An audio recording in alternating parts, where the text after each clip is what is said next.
Good evening बच्चों। कैसे हो आप सभी? बेटा ऑडियो और वीडियो क्लियर है तो एक बार रिस्पॉन्ड करो। हेलो अब्दुल, ऑडियो और वीडियो क्लियर है तो एक बार सभी लोग रिस्पॉन्ड करो बच्चों। Good evening, good evening.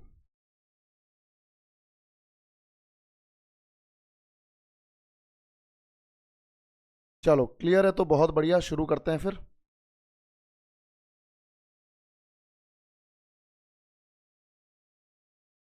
चलो, तो सभी को नमस्कार, जय हिंद, जय श्री राम। बेटा आज शुरू करते हैं हमारा अगला सेशन।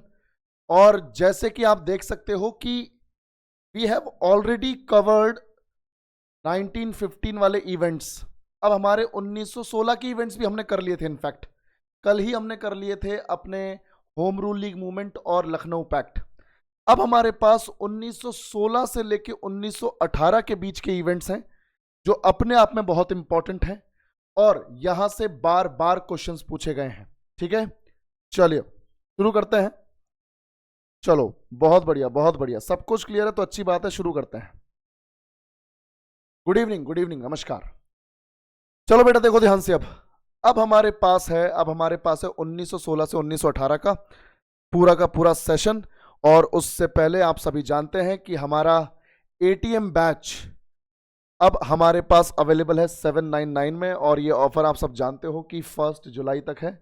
उसके बाद जो है ये 1 जुलाई के बाद तो इसका प्राइस हो जाना है 999। तो आप सभी के पास मौका है, सभी फैकल्टी मेंबर्स एक ही जगह पर आपको ये सारे के सारे प्रैक्टिस पेपर्स वगैरह सब करवाएगी। Topic wise practice, concept revision, expected mock papers और वीकली ऑल इंडिया मॉक वगैरह ये आपका चल ही रहा है, शुरू हो चुका है। तो आप लोग अच्छे से मेहनत करके पढ़ के इन टेस्ट को अटेम्प्ट करो। और ये पूरा कोर्स आपका 1 साल का है, ठीक है, 12 मंथ्स का है। बाकी आपको लगता है कि भाई सारे सब्जेक्ट्स की जरूरत नहीं है, एक ही सब्जेक्ट की जरूरत है, तो आप सब जानते हो ऑलरेडी कि हमारे पास एटीएम बैच सिर्फ जीके जीएस के लिए बनाया हुआ है। एक 299 रुपीज का है, बहुत बढ़िया है। जैसे हम लोग यहाँ पे पढ़ रहे हैं वही चीजें सारे सब्जेक्ट्स के मामले में, geography, history, politic, economics, static, GK सब कवर करने वाले हैं इसमें। ठीक है, तो इसको भी आप बाय कर सकते हो और ये भी 12 मंथ्स के लिए है। बहुत बढ़िया तरीके से कवर करेंगे, मजा आ जाएगा, ये मेरी गारंटी है। और अब टाइम टेबल एक बार अच्छे से देख लो। टाइम टेबल एक बार अच्छे से देख लो भाई, ध्यान से देखो बेटा।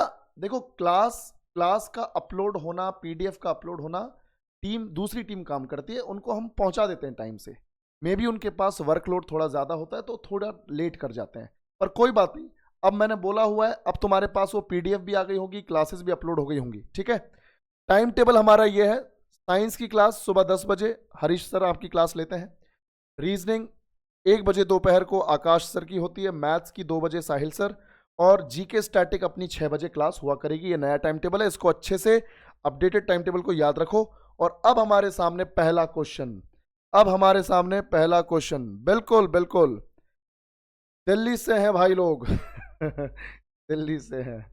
चलो थैंक यू बच्चों। चलो शुरू करते हैं। Who played a significant role in negotiating the terms of Lucknow Pact from the Muslim League side? Muslim league की ओर से लखनऊ समझौते की शर्तों पर बातचीत करने में किसने महत्वपूर्ण भूमिका निभाई? कल हम सब लोगों ने पढ़ा था। अब ध्यान से देखो बेटा, ध्यान से देखो, ध्यान से देखो बेटा। अब देखो क्वेश्चन हमने अभी समझ लिया है, लखनऊ पैक्ट से रिलेटेड है, लखनऊ समझौते से रिलेटेड है। और कल हम लोगों ने डिस्कस किया था कि लखनऊ समझौता इंडियन नेशनल कांग्रेस और मुस्लिम लीग के बीच में हुआ था 1916 में।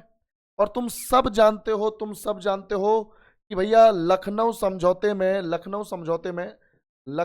पैक्ट में क्या डील हुई है, क्या समझौता हुआ है।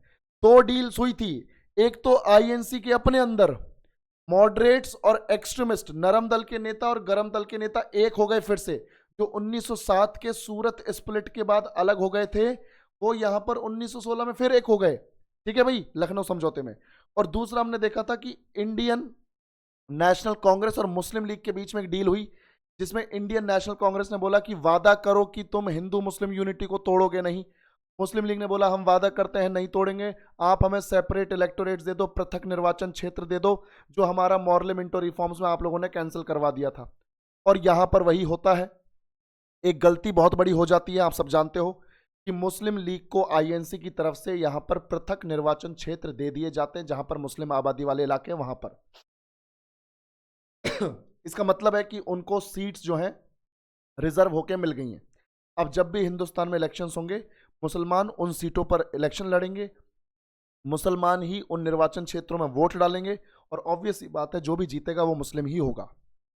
ठीक है, और ध्यान से देखो बेटा, ध्यान से देखो, लखनऊ पैक्ट को किसने किसने हेड किया था, किसने चेयरमैनशिप संभाली थी? अंबिका चरण मजुमदार, है ना भाई, सब जानते हो अंबिका चरण मजुमदार। और मैंने तुम्हें बताया था कि अंबिका नाम पे नहीं जाना, है ना भाई। अंबिका चरण मजुमदार आईएनसी से थे और इस जॉइंट सेशन के, संयुक्त बैठक के हेड थे। ठीक है बेटा, तो ये लखनऊ पैक्ट था।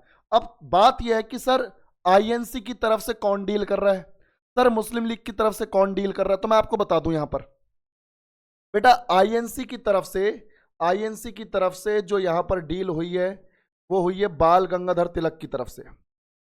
बाल गंगाधर तिलक वो आईएनसी की तरफ से मुस्लिम लीग के साथ डील कर रहे हैं। ठीक है, बाल गंगाधर तिलक आईएनसी की तरफ से, और मुस्लिम लीग की तरफ से, जो कि क्वेश्चन भी है, मुस्लिम लीग की तरफ से बच्चों मोहम्मद अली जिन्ना है, मोहम्मद अली जिन्ना। ठीक है, तो ये है मुस्लिम लीग की तरफ से। और तुम सब जानते हो मोहम्मद अली जिन्ना ने 1913 में ही मुस्लिम लीग ज्वाइन की थी, उससे पहले तो ये ससुरा आईएनसी का ही हिस्सा था। ठीक है भाई, ध्यान से देखो, बिल्कुल ध्यान से देखो, बिल्कुल बिल्कुल बिल्कुल ध्यान से देखो इधर पे। तो बाल गंगाधर तिलक इधर, और इधर मोहम्मद अली जिन्ना, इनके बीच में ये संयुक्त बैठक हुई, डील साइन हुई, और इस तरह से हम यहां देख सकते हैं कि आंसर क्या है, ए, आंसर है ए। चलो बेटा, ये हमारा यहां पर हो गया, आगे बढ़ते हैं। अब देखो next question, who was the president of the joint session of Indian National Congress and Muslim League at the time of the Lucknow pact? Lucknow समझौते के समय भारतीय राष्ट्रीय कांग्रेस एवं मुस्लिम लीग के संयुक्त अधिवेशन का अध्यक्ष कौन था? बता सकते हो? सीधा सीधा सवाल पूछा गया, बता सकते हो? जवाब दो बेटा इसका, जल्दी से इसका जवाब दो। ये तो मालूम है तुम अच्छे से पढ़ चुके हो, जल्दी से जवाब दो, जल्दी जल्दी। बिल्कुल, बहुत बढ़िया बच्चों, बहुत बढ़िया, क्या बात है। तो मतलब कंटेंट तुमने इस तरह से कंज्यूम किया है, इतना बढ़िया तरीके से तुमने समझा है कि तुम जवाब दे पा रहे हो तुरंत ही। सी है आंसर, अंबिका चरण मजुमदार। बहुत बढ़िया बच्चों, बहुत बढ़िया। नेक्स्ट क्वेश्चन, अब तुम्हारे लिए कहानी आती है। तो दो तीन कहानियां यहां पर, दो तीन कहानियां हैं और उनके बेसिस पे सवाल है। तुम्हें मालूम है हमारा पढ़ाने का तरीका, पहले कहानी पढ़ेंगे फिर सवाल यूं खटाखट खटाखट होंगे। ठीक है बच्चों, देखो ध्यान से। The Champaran Satyagraha was primarily aimed at addressing the grievances of farmers involve in the cultivation of which crop? Champaran Satyagraha का मुख्य उद्देश्य किस फसल की खेती से जुड़े किसानों की शिकायतों का समाधान करना था? तो ऑप्शन तुम्हारे सामने है, कॉटन टी, इंडिगो जूट, कपास, चाय, नील जूट। ठीक है, अब मैं तुम्हें कहानी बता देता हूं, भाई ध्यान से देखो। अब सब लोग कमेंट सेक्शन में, बिल्कुल बिल्कुल आंसर ठीक है तुम्हारा, आंसर ठीक है, बस अब इसको कहानी को समझ लो ताकि आसपास के बाकी सारे फैक्ट्स भी कवर हो जाएं और वहां से जब सवाल बनेंगे तो यूं हो जाएंगे। ठीक है, ध्यान से देखो। होता क्या है मैं आपको बताता हूं भाई। गांधी जी 1915 में हिंदुस्तान आ गए, गांधी जी 1915 में हिंदुस्तान आ गए। 1915 में जब गांधी जी आए तो सबसे पहले अपने पॉलिटिकल गुरु गोपाल कृष्ण गोखले जी से मिले, राजनीतिक गुरु से मिले। राजनीतिक गुरु जो है उस टाइम पे बेड रेस्ट पर थे। गोपाल कृष्ण गोखले की जो तबीयत है बहुत ज्यादा खराब थी तो वो बेड रेस्ट पर थे। ठीक है, ध्यान से देखो। तो गांधी जी उनसे मिले और पूछा कि गुरुजी इंडिया में अभी अंग्रेजों ने क्या हालात बनाए हुए हैं, जरा ब्रीफ में एक्सप्लेन कर दीजिए। गोपाल कृष्ण गोखले ने बोला, देखो मोहनदास, बात ऐसी है कि हालात बहुत बुरे हैं, हिंदुस्तान को तुम्हारी बहुत ज्यादा जरूरत है। जिस तरह से तुमने साउथ अफ्रीका में कमाल किया है, वही जरूरत यहां पर है। और मैं तुम्हें सिचुएशन को एक्सप्लेन करूं उससे ज्यादा जरूरी है कि तुम ऐसा करो, हिंदुस्तान में अंग्रेजों ने जगह जगह पर जो इंपॉर्टेंट शहर है वहां पर रेलवे तो पहुंचा ही दी है, तो तुम ऐसा करो कि 2-2.5 साल का एक रेल टूर कर लो, पूरा हिंदुस्तान घूमो, लोगों से मिलो जुलो, बातचीत करो, उनकी समस्याओं को सुनो, और उसके बाद तुम एक्शन लेना कि तुम्हें किस तरीके से आगे बढ़ना है। पर एक बार हिंदुस्तान के लोगों से मिलने जुलने की वजह से तुम्हें जो सिचुएशन समझ में आएगी, उसके बाद एक्शन लेने में मजा ही अलग है। तो एक बार उनसे मिलो, उनकी समस्याओं को सुनो, उनसे बातचीत करो, और जहां जहां पॉसिबल है 2-2.5 साल में ट्रेवल करो, और उसके बाद तुम्हें हालात अपने आप समझ में आ जाएंगे। क्योंकि मैं तुम्हें बताऊंगा इतना सब, तुम्हें समझ में आएगा इतना, फिर तुम उसको एनालाइज करोगे इतने को और इंप्लीमेंट करोगे इतना, तो फायदा कुछ है नहीं। तो अपने लेवल पर तुम इसको एनालाइज करो कि क्या प्रॉब्लम्स हैं। तो गांधी जी ने बोला ठीक है मैं रेल टूर करता हूं। 1915 में गांधी जी रेल टूर पे निकल गए। इसी रेल टूर के दौरान इन्होंने बनारस हिंदू यूनिवर्सिटी फरवरी 1916 में बीएचयू स्टैब्लिश हुई।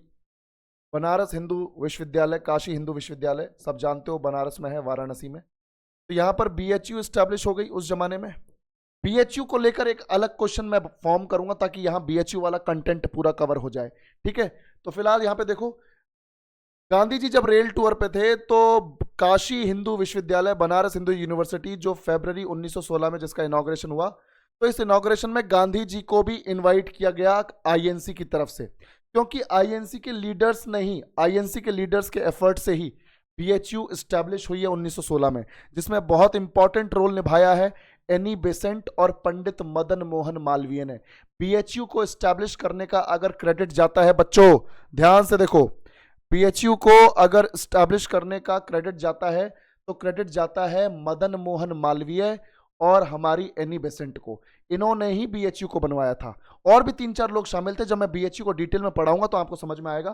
फिलहाल ये समझो कि जब गांधी जी रेल टूर पे हैं, बीएचयू का एस्टेब्लिशमेंट हो रहा है फरवरी 1916 में, तो आईएनसी के लोग गांधी जी को भी यहां पर इनवाइट कर लेते हैं और गांधी जी को बोला जाता है कि आप बीएचयू के इस कार्यक्रम में आओ और अपने साउथ अफ्रीका में जो एक्सपीरियंसेस रहे हैं उनके बारे में बात करो, लोगों को थोड़ा मोटिवेट करो, कैसा वहां एक्सपीरियंस रहा उस बारे में बात करो। यहाँ पे गांधी जी इस इवेंट में आए, बहुत सारी भीड़ थी, हजारों लाखों लोग थे, और इस इवेंट में उन्होंने जो स्पीच दी तो उन्होंने बुरी तरीके से जो उच्च वर्ग के लोग हैं उनको लताड़ा, गरीबों के बारे में बात की, और चारों तरफ जो लोग थे वो गांधी जी के लिए एकदम गांधी जी के फैन हो गए कि भाई क्या स्पीच दी है, पहली बार ऐसा इंसान है जो गरीबों के बारे में बात कर रहा है, पहला ऐसा इंसान देखा जो खुल के अंग्रेजों को लताड़ रहा है, पहली बार ऐसा इंसान देखा जो खुल के उच्च वर्ग के लोगों को उनके सामने ही टॉनिक दे रहा है, तो पहला ऐसा इंसान देखा है। लोगों के समझ में ये आ गया कि भाई असली मसीहा अब आया है हिंदुस्तान में, ये हमें आजादी दिलवाएगा,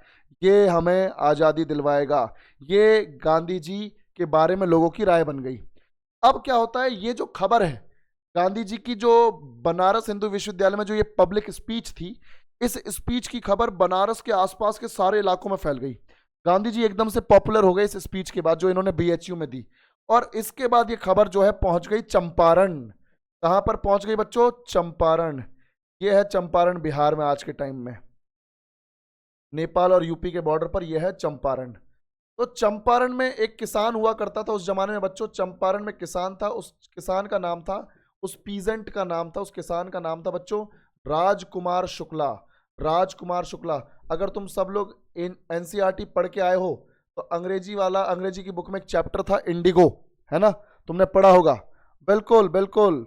अब ध्यान से देखो, तो चंपारण का पीजेंट है एक राजकुमार शुक्ला। तो शुक्ला जी को पता चला कि गांधी जी नाम का कोई इंसान है और उसने पहली बार गरीबों के बारे में बात की है, अंग्रेजों को लताड़ा है, उच्च वर्ग के लोगों को लताड़ा है। तो राजकुमार शुक्ला को लगा कि यार चंपारण में जो हमारी दिक्कतें हैं उनका सॉल्यूशन भी फिर तो गांधी जी के पास होगा, तो मैं ऐसा करता हूं, मुझे गांधी जी का पीछा करना पड़ेगा।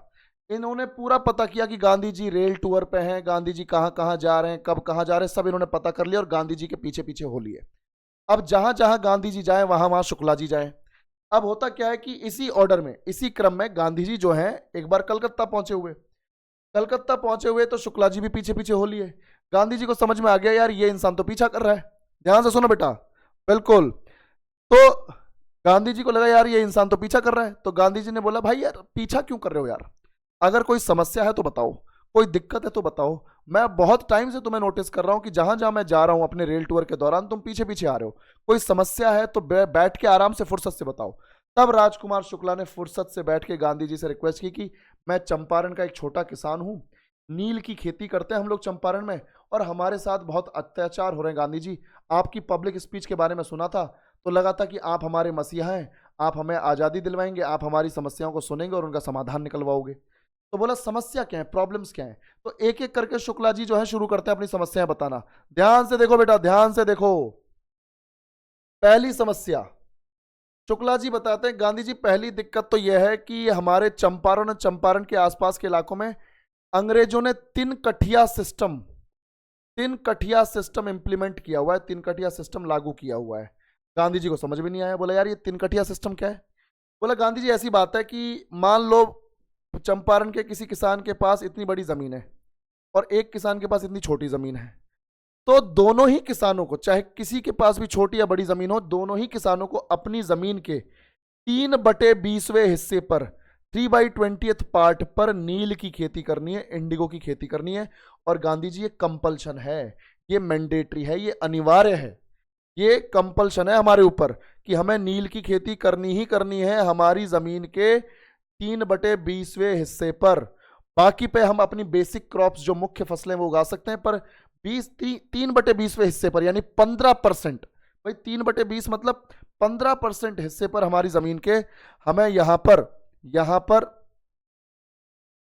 ध्यान, अरे तीन कटिया वही तो मतलब बता रहा हूं बेटा, ध्यान से देखो। तीन कटिया का मतलब क्या है, गांधी जी को वही तो एक्सप्लेन कर रहे हैं शुक्ला जी। तीन कटिया का मतलब है कि हर किसान, चाहे वो छोटा किसान हो चाहे बड़ा किसान हो, हर किसान को अपनी जमीन के 3/20वें हिस्से पर इंडिगो की खेती करना, नील की खेती करना अनिवार्य था। यानी किसानों से जबरदस्ती ये तीन कठिया सिस्टम इंप्लीमेंट करवाया जा रहा है, यानी 3/20वें हिस्से पर, उसी से निकला है तीन कठिया। 3/20वें हिस्से पर यानी 15% जमीन पर नील की खेती करवाने की बात हो रही है भाई यहां पर। तो गांधी जी ने बोला कि नील तो कैश क्रॉप है ना, नकदी फसल है, तो नकदी फसल में तो तुम्हारा काफी बेनिफिट हो रहा होगा, तो तुम्हें से तकलीफ क्या है, इसमें दिक्कत क्या है अगर नील की खेती कर रहे हो। तो बोले गांधी जी दिक्कत यह है कि पहली बात तो तिनकटिया सिस्टम में ये जो जबरदस्ती हो रही है हमारे साथ कि तुम्हें उगाना ही उगाना है 3/20वें हिस्से पर, तो ये जबरदस्ती हमें रास नहीं आ रही, ये जबरदस्ती हमें पसंद नहीं आ रही। ठीक है भाई, ध्यान से देखो, ये जबरदस्ती हमें पसंद नहीं आ रही। दूसरी चीज गांधी जी, इसकी वजह से क्या हो रहा है कि जब हम अपने 85% लैंड पर बेसिक क्रॉप्स जो हमारी मुख्य फसलें हैं, चावल, गेहूं, जूट, ये सब जब उगा रहे हैं तो उस पर हमारा फोकस ही नहीं जा रहा, क्योंकि नील की खेती को अटेंशन बहुत चाहिए, नील की खेती को देखभाल बहुत चाहिए। तो हमारी जो बेसिक क्रॉप्स हैं, हमारी जो बेसिक फसलें हैं, है ना, जो बेसिक फसलें, मूल फसलें हैं, वो हमारी खराब हो रही हैं। यानी 85% जमीन पर जो फसल उगा रहे हैं वो खराब हो रही है और ये 15% पर हमें फोकस करना पड़ रहा है, ऐसे हालत हो गए गांधी जी। तो बेसिक फसलें जो है फेल हो रही हैं हमारी। बोला और क्या दिक्कत है, बोला गांधी जी तीसरी दिक्कत यह है कि इस नील की खेती के बाद हमें जमीन को परती नहीं छोड़ने दिया जा रहा है, जमीन को खाली नहीं छोड़ने दिया जा रहा है। एक बार फसल होती है उसके तुरंत बाद साले दोबारा से उगवा देते हैं, तो जमीन को परती नहीं छोड़ेंगे तो जमीन में जो न्यूट्रिशन है, जो पोषक तत्व, उनकी कमी हो जाएगी और हमारी जमीन जो है, जो अभी उपजाऊ है वो अनुपजाऊ हो जाएगी। समझ में आ रही है बात, वो अभी जो उपजाऊ है फर्टाइल है, बाद में इनफर्टाइल हो जाएगी, तब हम क्या करेंगे बताओ। ठीक है भाई, ध्यान से देखो। तो बेसिक फसलें खराब हो रही हैं। तीसरी चीज कि यहां पर ध्यान से देखो,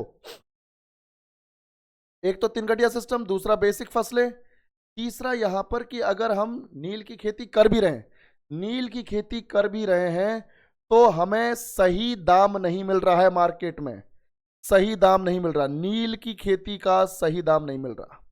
नील की फसल को जब हम लेके जा रहे हैं, नील की फसल को लेकर जा रहे हैं मार्केट में, तो हमारी फसल जो है कम दाम में जा रही है, हमें दाम अच्छा नहीं मिल रहा। तो नील की फसल का दाम भी कम है, प्राइस भी कम है, प्राइस भी कम है।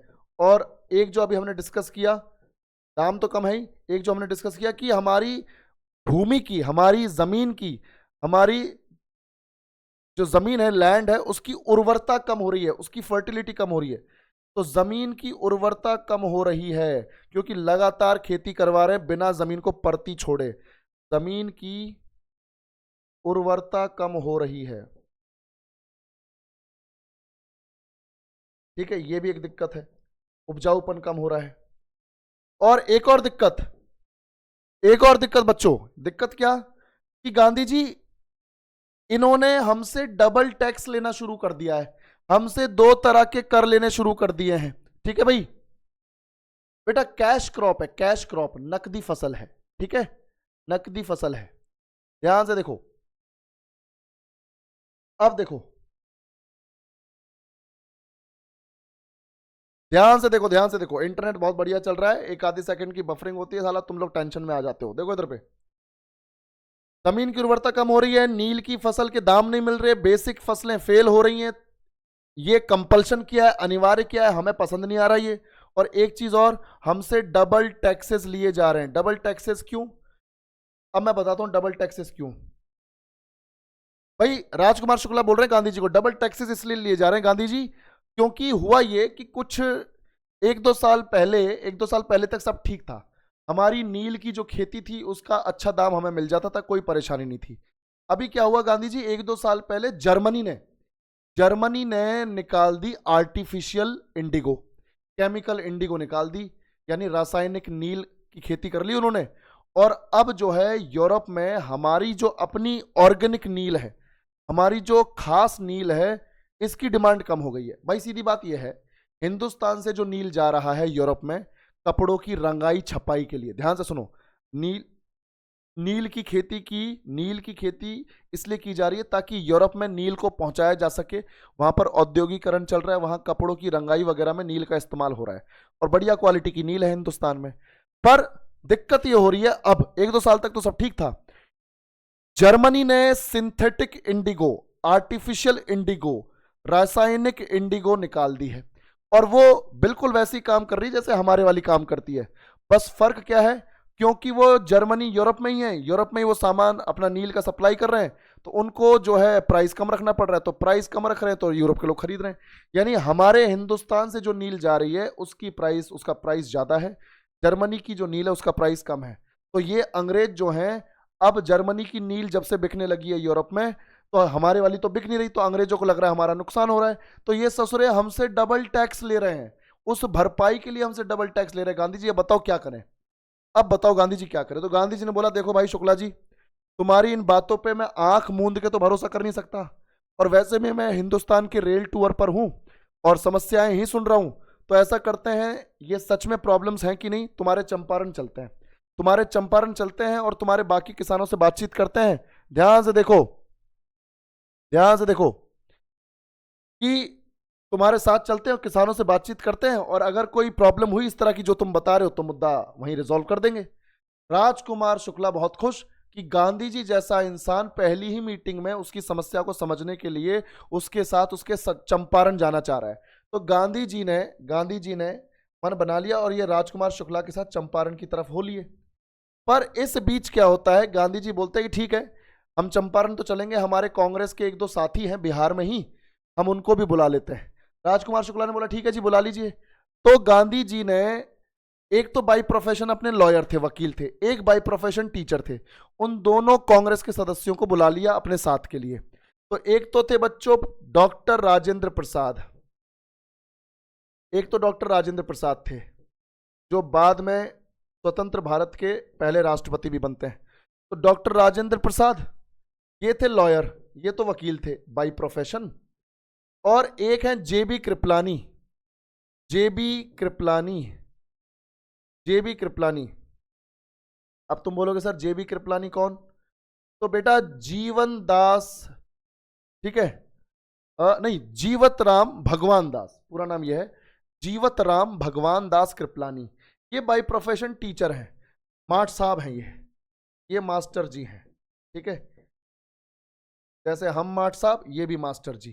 तो डॉक्टर राजेंद्र प्रसाद वकील, जेबी कृपलानी यानी जीवत राम भगवान दास कृपलानी, ये मास्टर जी, दोनों कांग्रेस के सदस्य हैं। गांधी जी ने इनको पहले इन्फॉर्म कर दिया लेटर भेज के कि भैया मैं आ रहा हूं और चंपारण चलेंगे, चंपारण में किसानों की बड़ी समस्या है और मैं चंपारण के एक किसान के साथ आ रहा हूं, तो मिलते हैं तुमसे। तो जेबी कृपलानी और डॉक्टर राजेंद्र प्रसाद इन्हें मिलते हैं बिहार में। ठीक है, चंपारण के पहुंचने से पहले ये दोनों इन्हें रिसीव कर लेते हैं और होता क्या है कि फिर तीनों लोग, गांधी जी, जेबी कृपलानी और डॉक्टर राजेंद्र प्रसाद, राजकुमार शुक्ला के साथ जाते हैं चंपारण की तरफ। वहां किसानों से बातचीत करते हैं कि भैया तुम्हें ये समस्याएं हैं कि नहीं है। तो सारे किसान बोलते हैं जी महाराज यही समस्याएं हैं, और अब आप ही माई बाप हो, आप ही बचाओ हमें तो। ठीक है भाई, ध्यान से देखो अब क्या होता है। अब क्या होता है कि भैया यहाँ पर गांधी जी बोलते हैं किसानों से, ठीक है आप हमें 1-2 दिन का टाइम दो, हम जो चंपारण का रेवेन्यू कलेक्टर है, जो कर वसूलने वाला अधिकारी, जिसे आज हम डीएम बोलते हैं, डीएम साहब, डिस्ट्रिक्ट मजिस्ट्रेट, आईएएस ऑफिसर। तो याद रखना डीएम को जो कलेक्टर बोला जाता है ना, वो इसलिए बोला जाता है क्योंकि अंग्रेजों के जमाने में ये लगान वसूलते थे, टैक्स कलेक्ट करते थे। तो टैक्स कलेक्ट करने वाले को, राजस्व वसूलने वाले को क्या बोलेंगे? Tax collector. तो कलेक्टर वर्ड वहां से आया है। तो रेवेन्यू जो है, रेवेन्यू कलेक्टर जो है चंपारण का, यानी जो आज का डीएम मान लो, तो चंपारण के उस रेवेन्यू कलेक्टर के ऑफिस ये तीनों जाने की डिसाइड करते हैं। जेबी कृपलानी, डॉक्टर राजेंद्र प्रसाद और महात्मा गांधी तीनों गए वहां पर, जाके उनसे थोड़ी बातचीत की। रेवेन्यू कलेक्टर से बोला कि आप लोग बहुत गलत कर रहे हो किसानों के साथ, किसानों के ऊपर आपने जबरदस्ती नील की खेती थोपी हुई है, उनका मन भी नहीं है।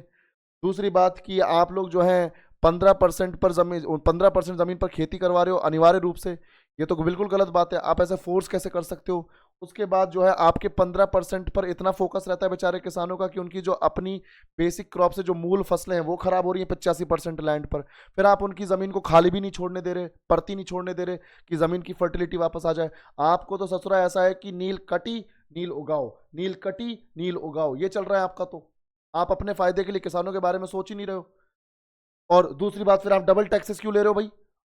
भाई आपका नुकसान हो रहा है तो आप किसानों से डबल टैक्सेस क्यों ले रहे हो? जर्मनी की उस नील के साथ कॉम्पीट करो ना आप, है ना भाई, कॉम्पीट करो। इनके विचारों से डबल टैक्स क्यों ले रहे हो अपने भरपाई के लिए? तो इतना दिमाग खराब हुआ गांधी जी का, गांधी जी ने पूरा का पूरा उड़ेल दिया। और उसके बाद रेवेन्यू कलेक्टर का दिमाग खराब हो गया। रेवेन्यू कलेक्टर ने बोला भाई इन तीनों को निकालो यार यहां से, कौन है ये? रेवेन्यू कलेक्टर को नहीं मालूम गांधी कौन है, गांधी जी कौन है, बोला इनको निकालो यहां से। अब तीनों जो है बाहर धक्के मार के निकाल दिए। अब गांधी जी को बोल रहे हैं दोनों की, गांधी जी अब क्या करें? बोला देखो शायद कोई मिसअंडरस्टैंडिंग हुई है, मैं एक बार फिर से बात करके आता हूँ, शायद ये समझा नहीं है ढंग से। गांधी जी फिर गए, गांधी जी फिर जाके बोल रहे हैं महाराज गलत कर रहे हो, बहुत गलत कर रहे हो, बहुत पछताओगे, जनता के साथ इस तरह का खिलवाड़ ना करो। रेवेन्यू कलेक्टर का इस बार दिमाग खराब फिर से हो गया। रेवेन्यू कलेक्टर ने पुलिस बुलाई और गांधी जी को अरेस्ट ही करवा दिया। गांधी जी को अरेस्ट करवा दिया भैया, ध्यान से देखो, अब ध्यान से देखो। गांधी जी ने यहां पर अरेस्ट होने गांधी जी, अब तुम देखो जितनी बार भी गांधी जी हम पढ़ेंगे ना कहीं बार बार ये जेल में जाएंगे। तो गांधी जी जेल में, अब ये दोनों देखें, अब ये गांधी जी को ताक रहे हैं, गांधी जी आप क्या करें, आप तो जेल में चले गए, आप तो मुसीबत से छुड़ाने आए थे। गांधी जी बोल रहे हैं भाई भाई देखो मैं जेल में हूं भले ही, तुम दोनों ऐसा करो, तुम दोनों जाओ किसानों के पास, शुक्ला के पास जाओ, किसानों को बोलो कि नील की खेती जो वो अभी कर रहे हैं तुरंत उसे रोक दें, नील की खेती को तुरंत रोक दें। दूसरी बात कि नील की खेती रुकेगी, स्ट्राइक पर, हड़ताल पर बैठ जाए लोग, किसान जो है स्ट्राइक पर बैठ जाए, शांतिपूर्वक तरीके से नील की खेती ना करें। दूसरा पॉइंट ये हो गया। और तीसरा पॉइंट ये है कि कुछ दिनों में इन किसानों की टैक्स पे करने की डेट आएगी। किसानों को बोलना धरने पर बैठे रहे और टैक्स पे करने की डेट को स्किप कर दें, टैक्स पे ना करें। जब इन सालों को टैक्स नहीं मिलेगा ना तो अपने आप पहुंचेंगे ये पूछने, अरे क्या दिक्कत हो गई है मालिक, काहे टैक्स नहीं पहुंचा है, ये खुद ही पूछने पहुंच जाएंगे।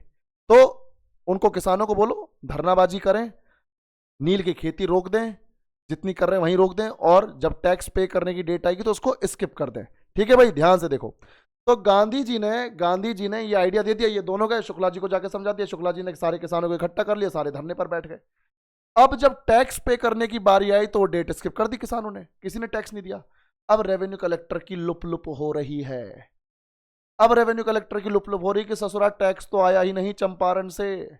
जब इसने अपने ऑफिशियल्स को भेजा, अधिकारियों को भेजा कि भैया टैक्स काहे नहीं आ रहा है, वहां जाके पता चला कि किसान तो धरने पर बैठे हुए हैं कि हमारा ये 3 कटिया सिस्टम जो है इसका कंपल्शन हटाओ, इसकी जो अनिवार्यता है उसे हटाओ, इस तरह का प्रोविजन करो, इस तरह का प्रावधान करो कि जिसको उगाना है वो उगाएगा, जिसको नहीं उगाना वो नहीं उगाएगा, ये करना पड़ेगा आपको।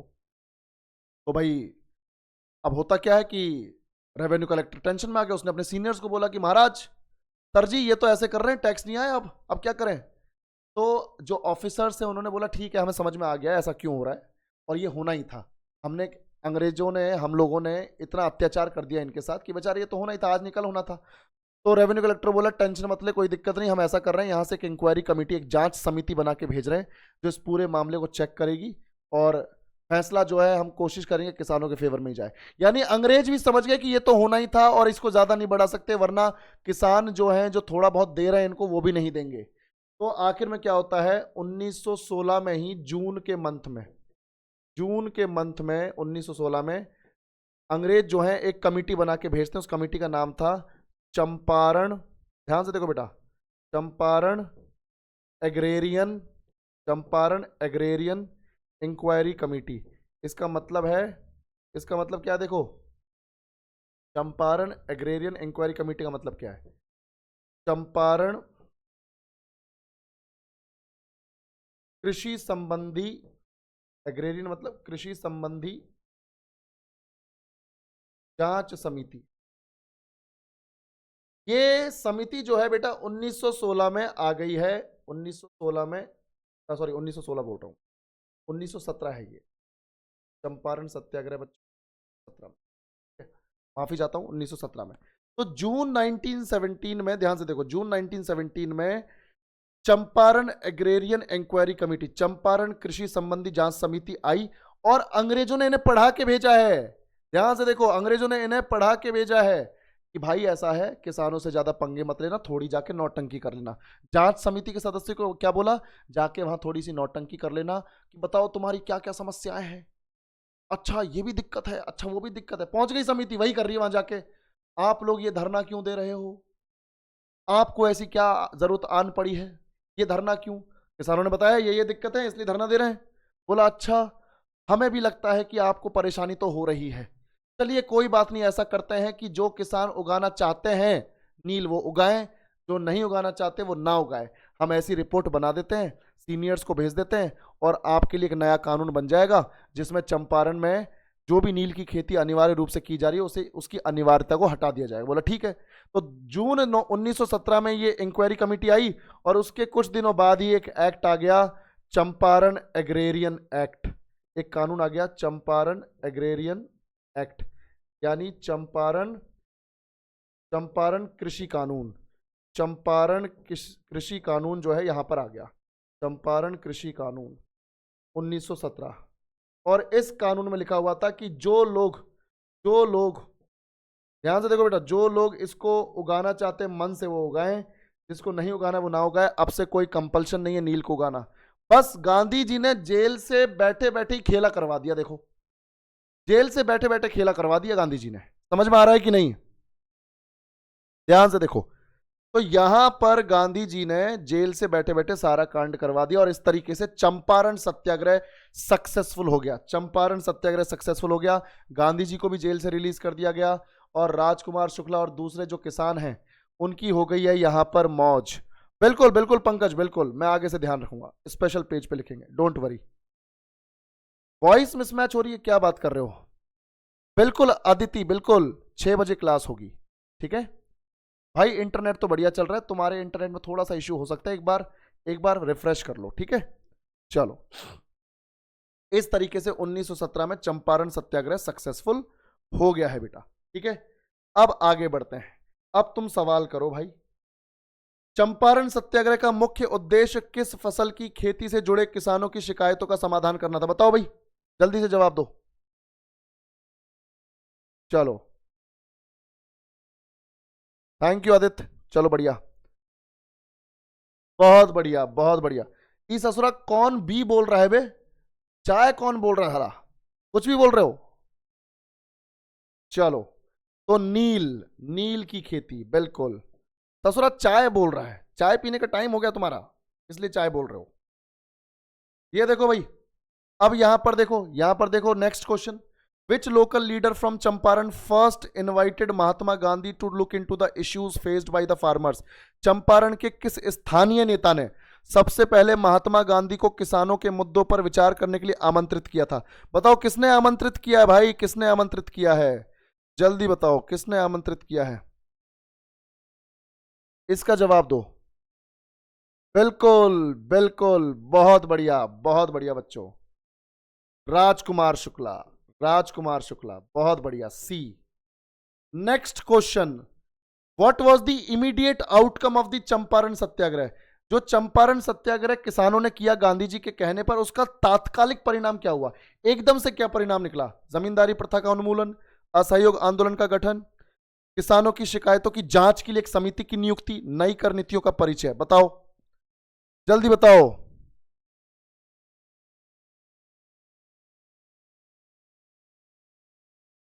जल्दी जल्दी बताओ। बिल्कुल, बहुत बढ़िया।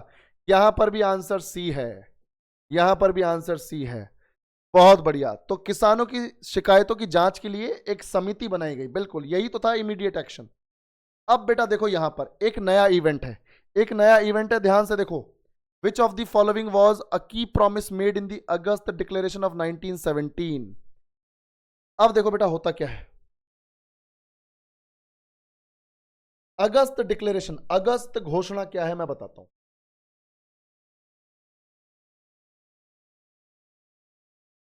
अगस्त घोषणा यानी अगस्त डिक्लेरेशन, अगस्त डिक्लेरेशन यानी अगस्त घोषणा 1917। भाई ध्यान से सुनो, तुम सबको मालूम है होम रूल लीग मूवमेंट हमने पढ़ा था, एनी बेसेंट और बाल गंगाधर तिलक ने शुरू किया था। वो बाल गंगाधर तिलक ने अप्रैल में शुरू किया 1916 में पुणे से, एनी बेसेंट ने मद्रास के अडियार से शुरू किया सितंबर 1916 में।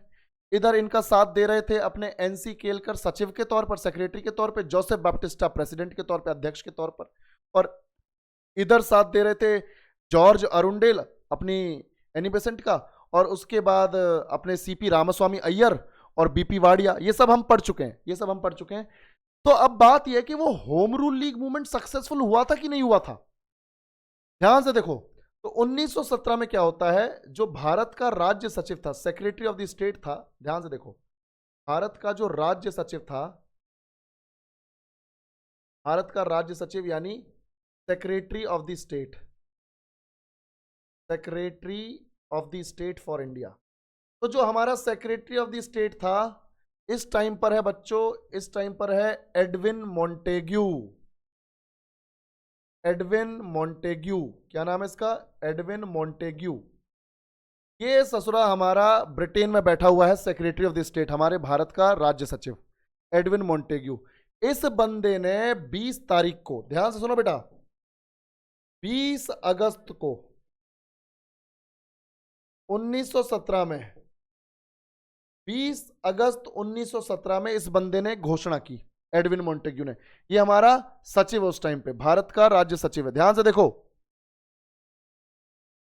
बेटा, चंपारण सत्याग्रह उसी टाइम शुरू हुआ था 1917 के जून में, जब वो कमेटी आई थी। उससे पहले किसानों ने वो पूरा का पूरा आंदोलन शुरू कर दिया था, स्ट्राइक कर दी थी ना, वही तो सत्याग्रह था।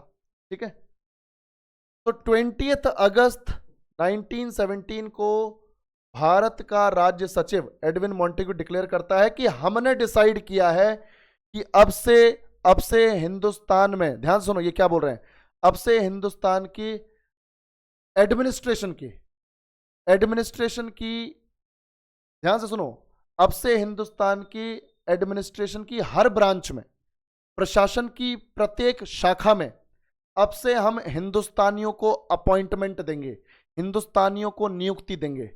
तुम देख रहे हो भाई, यही तो मांग रहे थे होम रूल लीग मूवमेंट में कि शासन तुम करो हमारे ऊपर, रूल्स एंड रेगुलेशंस बनाओ हमारे लिए, पर एडमिनिस्ट्रेशन हमारे हाथ में दे दो, कम से कम लागू करने की जो पावर है वो हमें दे दो, आधा स्वराज हमें दे दो, कानून तुम बनाओ, लागू हम करेंगे। हम यही तो मांग रहे थे कि वायसरॉय हमारा इंडियन होना चाहिए, आर्मी का जनरल हमारा इंडियन होना चाहिए, सिविल सेवक हमारे इंडियन होने चाहिए, क्लर्क्स अकाउंटेंट इंडियन होने चाहिए, यानी इंप्लीमेंट करने की पावर हमें दे दो। तो यहां पर क्या बोल रहे हैं कि अब से इंडियन एडमिनिस्ट्रेशन की हर ब्रांच में, भारतीय प्रशासन की हर शाखा में, ध्यान से देखो, भारतीय प्रशासन की हर शाखा में,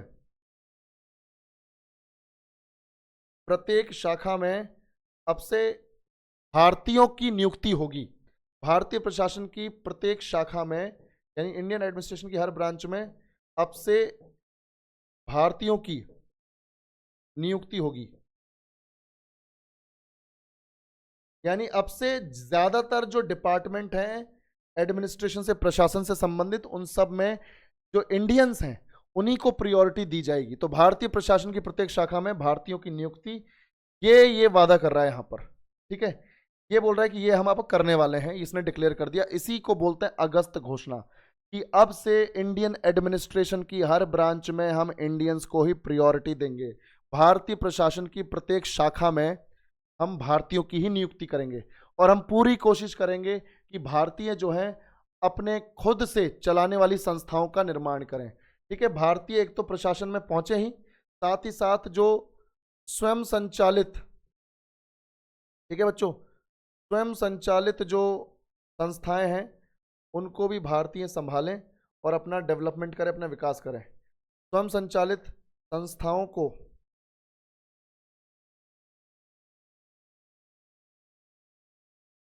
विकसित करें, ये भी इंडियंस को एक तरीके से टास्क दे दिया गया। कि बोला ठीक है भाई, अब से इंडियन एडमिनिस्ट्रेशन की हर ब्रांच में हम तुम्हें प्रायोरिटी देंगे, तुम लोगों को भर्ती करेंगे, तुम अपना स्वयं संचालित जो संस्थाएं, स्वसंचालित जो संस्थाएं, उनको उनका विकास करो, उनको विकसित करो। इस तरीके से 20 अगस्त 1917 को एडविन मोंटेग्यू ने ये डिक्लेयर कर दी, और इसे बोलते हैं अगस्त डिक्लेरेशन। और इसी को माना जाता है कि होम रूल लीग मूवमेंट के बारे में पता चलता है कि वो कितना सक्सेसफुल रहा। जिस एडमिनिस्ट्रेशन की हम बात कर रहे हैं यहां पर, ये एडमिनिस्ट्रेशन में हमें इंपॉर्टेंस देने की बात कर रहे हैं, मतलब होम रूलिंग मूवमेंट कहीं ना कहीं सक्सेसफुल हो गया, एनी बेसेंट और बाल गंगाधर तिलक का। तो इस तरीके से ये है एडविन मोंटेक के द्वारा अगस्त डिक्लेरेशन। अब इस क्वेश्चन को अटेम्प्ट करो जल्दी से, इस क्वेश्चन को अटेम्प्ट करो बेटा जल्दी से, ध्यान से देखो बेटा, जल्दी जल्दी। Which of the following was a key promise made in the August Declaration of 1917? जल्दी से इसका जवाब दो।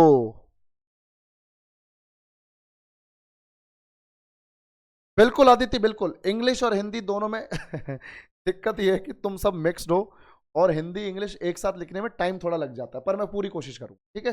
डोंट वरी बच्चे, चलो इसका जवाब दो बे। बताओ क्या हुआ है। भारत के लिए तत्काल स्वतंत्रता, ये तो नहीं किया इसने डिक्लेयर। प्रांतीय सरकारों में द्वैध शासन की शुरुआत नहीं। भारत में स्वशासी संस्थाओं का क्रमिक विकास, और प्रांतों के लिए पूर्ण स्वायत्ता वाली संघीय व्यवस्था की स्थापना। आंसर है बच्चों सी।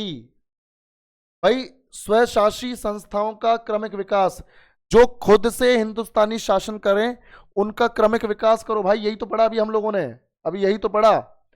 डीडी बोल रहे हो ससुरे, वहां पे डीडी क्यों बोल रहे हो, सी है। क्वेश्चन ध्यान से समझ नहीं रहे हो। चलो ये देखो, स्वसंचालित, स्वयं संचालित संस्थाओं को विकसित करना है, स्वशासी संस्थाओं का क्रमिक विकास, यही तो था। चलो आगे बढ़ते हैं बच्चों। अहमदाबाद मिल strike off 1918 was a significant event in India's labor movement history, who played a pivotal role in leading and mediating the strike. 1918 की अहमदाबाद मिल स्ट्राइक या मिल हड़ताल भारत के श्रमिक आंदोलन के इतिहास की एक महत्वपूर्ण घटना थी। हड़ताल का नेतृत्व और मध्यस्थता करने में किसने महत्वपूर्ण भूमिका निभाई?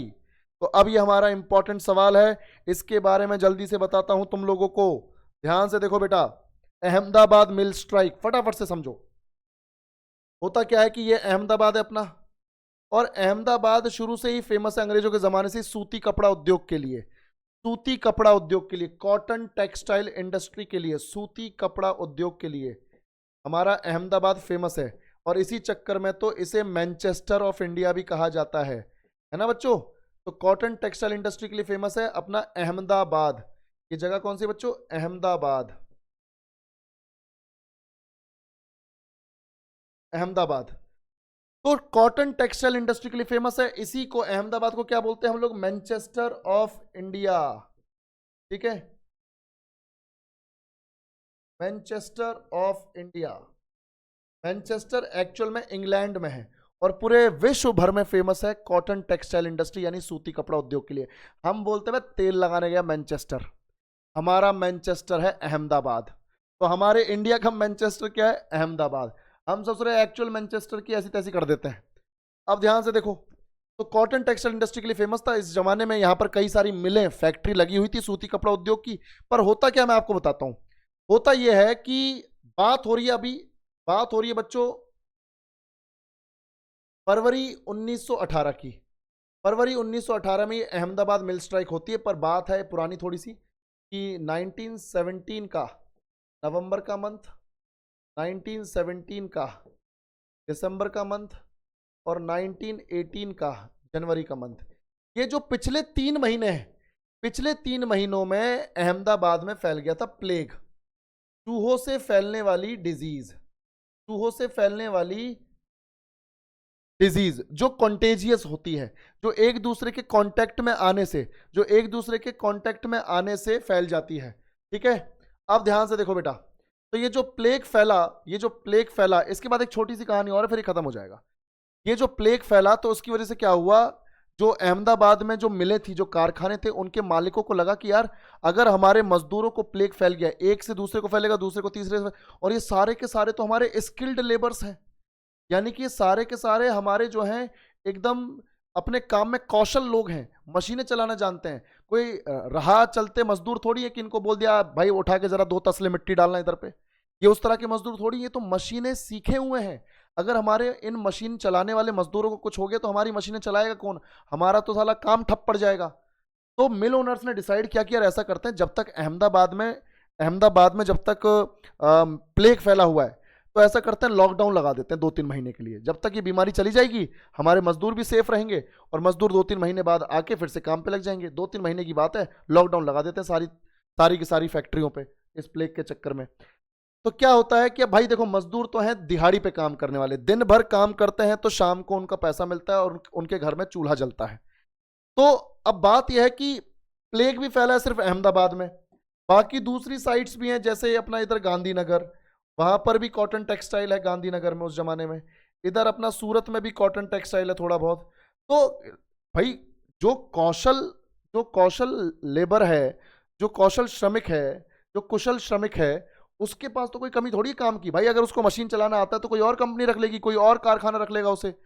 तो ये दिक्कत जो है मजदूरों की नहीं है, दिक्कत जो है इन कुशल श्रमिकों की नहीं है, वर्कर्स की नहीं है, दिक्कत है मालिकों की कि भाई अगर हमारे स्किल्ड लेबरर्स कहीं ऐसा ना हो कि हमने 3 महीने की छुट्टी दे दी, 3 महीने बाद ये जो है दूसरे कहीं किसी कंपनी में जाके फैक्ट्री में जाके काम कर रहे हैं, और जब हम इन्हें बुलाएं कि आ जाओ 3 महीने बाद प्लेग खत्म हो गया तो ये बोले हम नहीं आ रहे, हमका तो दूसरी नौकरी मिल गई है, हम कहाँ आए तुम्हारे पास। ठीक है, अगर इस तरह से अगर इन्होंने बोल दिया तो हमारे तो चूना लग जाएगा भाई, हमारा तो चूना लग जाएगा।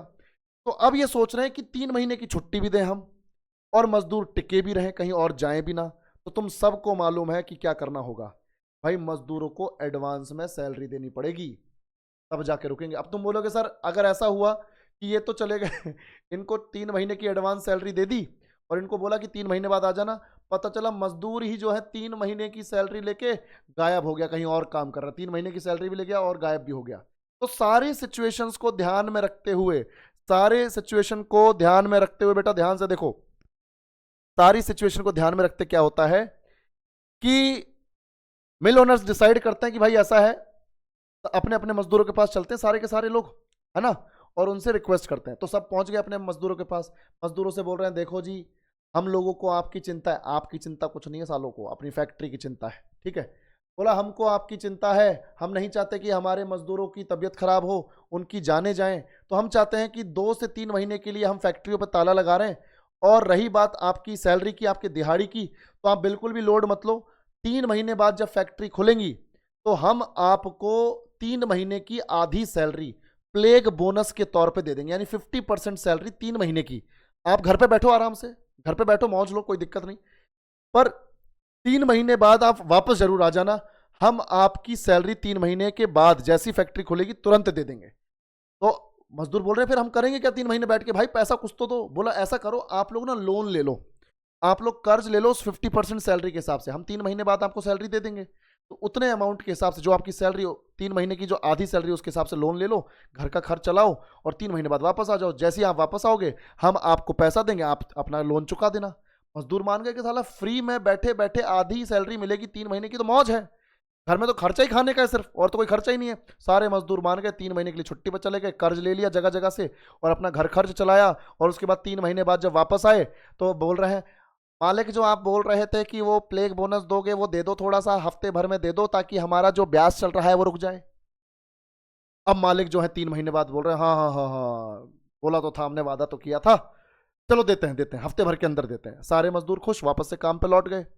अब इनको लग रहा है कि भाई जल्दी से पैसा मिल जाए, बस लोन चुका दे हम, ताकि हमारे सर पे से बोझ उतर जाए। तो फिर 1 हफ्ता निकल गया, 2 हफ्ता निकल गया, फरवरी फरवरी जो है 1918 चल रहा है, निकले जा रहा है टाइम, 2-2.5 हफ्ते निकल गए। मजदूरों ने बोला कि साहब वो पैसा देने वाले थे आप, हमारा तो ब्याज बढ़े जा रहा है, इंटरेस्ट बढ़े जा रहा है, दे दो हमें। ठीक है भाई। अब क्या होता है, मालिक लोग, अब ये जितने भी मिल ओनर्स थे, जितने भी मिलों के मालिक थे, इन सब ने बोला भाई ऐसा है, मीटिंग करते हैं, जल्दी आओ सारे के सारे मालिक लोग। सारे के सारे मालिक लोगों ने, इनका अपना एसोसिएशन था, अपना पूरा ग्रुप था मिल ओनर्स का, सारे मिल के बैठ के बोल रहे भाई उस टाइम पे तो इन मजदूरों को रोकने के लिए हमने 50% सैलरी का वादा कर दिया था, पर अब ससुरा मन नहीं कर रहा है 50% देने का, क्या करें बताओ। अब सारे सोच रहे हैं यार उस टाइम पे तो रोकने के लिए बोलना पड़ता है 50%, ऐसा थोड़ी कि साला 50% दे ही देंगे इनको। इनको बोलते हैं 20% लेना है तो ले लो, वरना भागो यहाँ से, काम छोड़ो। जब हम इनको ऐसी धमकी दे देंगे ना कि भागो यहाँ से 20% लो, तो ये डर जाएंगे, फिर 20% भी एक्सेप्ट कर लेंगे और काम भी करेंगे।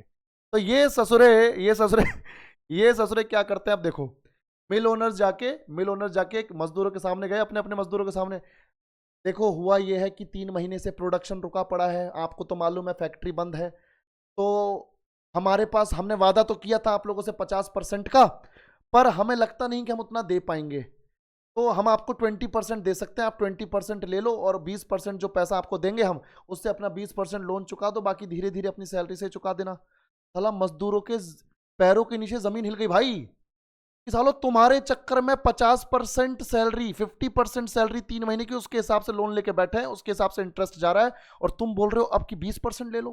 तुमने तो हमारी ऐसी तैसी कर दी, तुमने तो हमारी रेड मार दी भाई।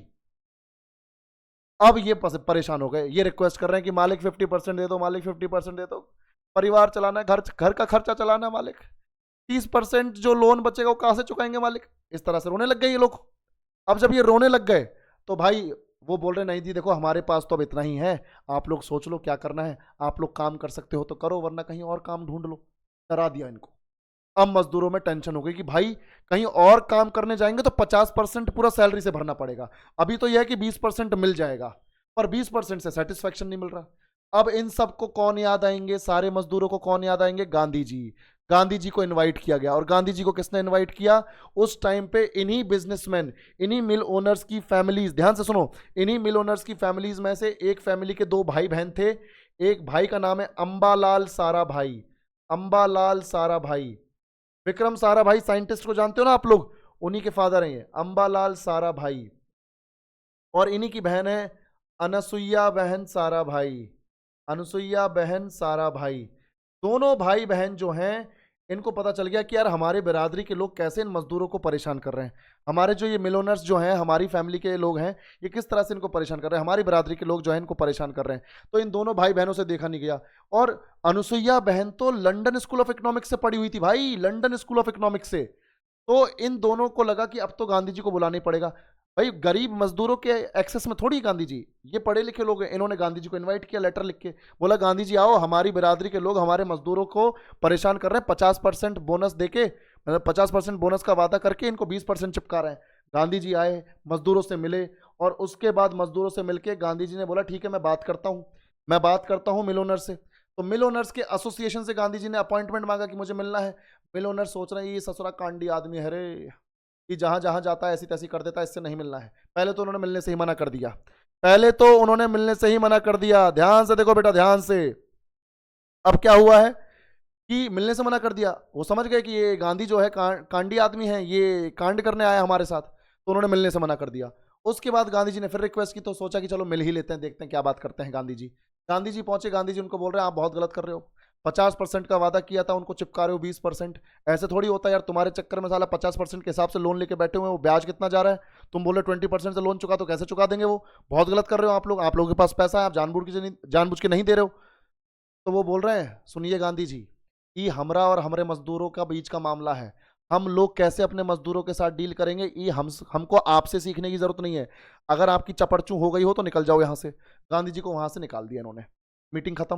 गांधी जी आए मजदूरों के पास, बोला भाई ये तो जानबूझ के ऐसा कर रहे हैं, इनके पास तो पैसा भरा पड़ा है, ये तो तुम्हें जानबूझ के नहीं दे रहे। तो मजदूर बोले गांधी जी अब करें क्या, बोला ऐसा करो सत्याग्रह करो, वही करना है, स्ट्राइक पर बैठो, और इस स्ट्राइक में भूख हड़ताल होगी, ये स्ट्राइक होगी भूख हड़ताल, यानी हंगर स्ट्राइक। तो पहली बार गांधी जी हिंदुस्तान में अहमदाबाद में हंगर स्ट्राइक करते हैं अपनी पहली बार, भूख हड़ताल। क्योंकि भूख हड़ताल से क्या होगा, प्रेशर थोड़ा ज्यादा बनेगा। एक आधे इंसान की थोड़ी तबियत खराब होती हुई नजर आएगी ना, तो वापस आएंगे ससुरे, अरे क्या हो गया क्या हो गया। क्योंकि सबको मालूम है अगर कोई मर गया भूख से तो सारे मिल ओनर्स को मालूम है कि फैक्ट्रियों पर ताला लग जाएगा। इसलिए इन्होंने, गांधी जी ने बोला हंगर स्ट्राइक करते हैं। थोड़ा सा तबियत खराब होगी किसी एक की तो दौड़े दौड़े आएंगे खुद मिल ओनर्स और बोलेंगे ले लो अपना 50%। अब ऐसा हुआ कि 15-20 दिन निकल गए, मिल ओनर्स जो हैं वो कुछ रिएक्ट ही नहीं कर रहे हैं। गांधी जी भी सोच रहे हैं यार 15-20 दिन हो गए, लोग जो है सूखे जा रहे हैं, पानी पे जिंदा है, बस खाना नहीं खा रहे बेचारे, मैं भी ऐसा ही हो रखा हूं, ये क्या बात है। तो गांधी जी ने सोचा कि 1-2 दिन और वेट करते हैं। और 1-2 दिन वेट क्या किया, मिल ओनर्स ने गांधी जी को बुलाया, बोला गांधी जी आपसे बात करनी, आप आओ। 16-17 दिन हो गए। अब मिल ओनर्स की लुप लुप हो रही कि साला कोई मर मरा गया तो हमारा तो ताला लग जाएगा, फैक्ट्री पर ताला लग जाएगा। तो आखिर में क्या हुआ, आखिर में क्या हुआ, गांधी जी पहुंचे उन मिल ओनर्स के पास। मिल ओनर्स बोल रहे गांधी जी बहुत गलत काम कर रहे हो, हमें मालूम तो था आप कांडी आदमी हो, उधर आपने चंपारण में भी कांड किया था, इधर हमारी भी ऐसी तैसी करने आ गए हो आप। बोला फालतू की बात करो मत, ये बताओ कि 50% कब दे रहे हो उन्हें।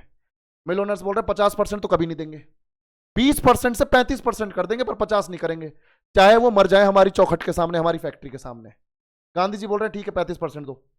गांधी जी ने मजदूरों को जाके समझा दिया, भाई देखो ऐसी बात है, 50% पे तो मान नहीं रहे, 35% लेके अपना मुंह बंद रखो और अपना 35% लोन चुका दो। कहीं और नौकरी करने जाओगे पूरा 50% चुकाना पड़ जाएगा खुद से ही।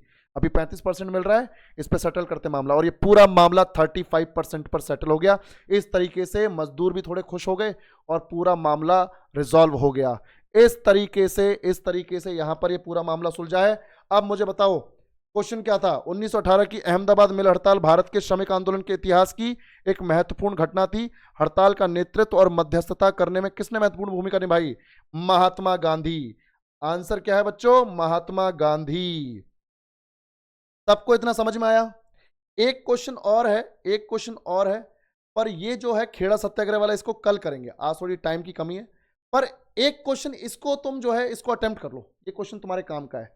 मैं इतनी पीडीएफ शेयर कर दूंगा आपके साथ, इस क्वेश्चन को अगले सेशन में ले लेंगे। During the Ahmedabad mill strike off 1918 which prominent Indian leader supported Mahatma Gandhi and played a की रोल इन द मूवमेंट। 1918 के अहमदाबाद मिल हड़ताल के दौरान किस प्रमुख भारतीय नेता ने महात्मा गांधी का समर्थन किया और आंदोलन में महत्वपूर्ण भूमिका निभाई। जल्दी बताओ, अहमदाबाद मिल स्ट्राइक में गांधी जी को कौन दो लोग सपोर्ट कर रहे थे, उनमें से कौन एक यहां पर है, जल्दी बताओ। बहुत बढ़िया बहुत बढ़िया, डी आंसर है, डी। बहुत बढ़िया बच्चों। तो ये हमारा यहां पर आज के 2 क्वेश्चन बच गए। इन 2 क्वेश्चन को मैं अगले सेशन में ऐड कर दूंगा। बाकी जिसको इसी तरह से जीके कवर करनी है और एवरेज से मास्टर बनना है भाई, तो ये 299 का कोर्स है, जितना जल्दी हो सके ले लो, अगर वो वाला महंगा लग रहा है तो। ठीक है, जितना जल्दी हो सके ले लो। और बहुत बढ़िया क्लासेस चल रही है, बहुत बढ़िया कंटेंट आपको मिलने वाला है। ठीक है, तो आज के लिए सेशन को यहीं एंड करते हैं, आज के लिए सेशन को यहीं एंड करते हैं। और नेक्स्ट सेशन आपके पास नोटिफिकेशन आ जाएगा, तो तब मिलते हैं बेटा नए टॉपिक के साथ। आज सबको समझ में आया तो सभी लोग रिस्पॉन्ड करो जल्दी से, सभी लोग रिस्पॉन्ड करो, कोई दिक्कत तो नहीं। चलो बहुत बढ़िया बहुत बढ़िया, थैंक यू नायब आंटी जी को मेरा नमस्कार। हाँ बिल्कुल बिल्कुल, पीडीएफ लिखा हुआ ही देंगे, टेंशन ना लो। 15 से 20 दिन अयान, 15 से 20 दिन। चलो बहुत बढ़िया बहुत बढ़िया, चलो टेक केयर, बाय बाय।